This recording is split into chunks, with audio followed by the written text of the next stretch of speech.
میں ملتمس ہوں شیخ خطیب ایشیا حضرت قاری عبدالحفیظ صاحب رحمۃ اللہ علیہ کے صاحبزادے مولانا ثناء الحفیظ سے کہ وہ آئیں اور اپنے بچے کو اپنے ہاتھ سے خود انعام سے نوازیں، اور ساتھ حاجی محمد اکرم صاحب ان کی معاونت کریں۔ رانا محمد خان صاحب سے گزارش ہے وہ بھی تشریف لائیں۔ کاش میں تیرے گھر کا کچا راستہ ہوتا، تیرا قدم منور، تیرا قدم منور، تیرا قدم منور میرے سینہ پہ پڑا ہوتا۔ یہ خطیب ایشیا حضرت قاری عبدالحفیظ صاحب، یہ ان کا پوتا ہے یہ والا بچہ، اور اس نے اسی ادارہ سے ماشاءاللہ حفظ کیا ہے۔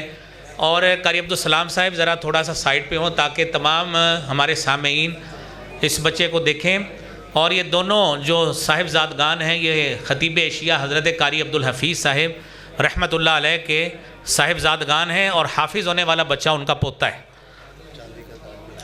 اور انہوں نے اپنے بچے کو چاندی کا تاج بھی پہنایا ہے۔ اللہ کریم یہ محبت ان کی قبول فرمائے۔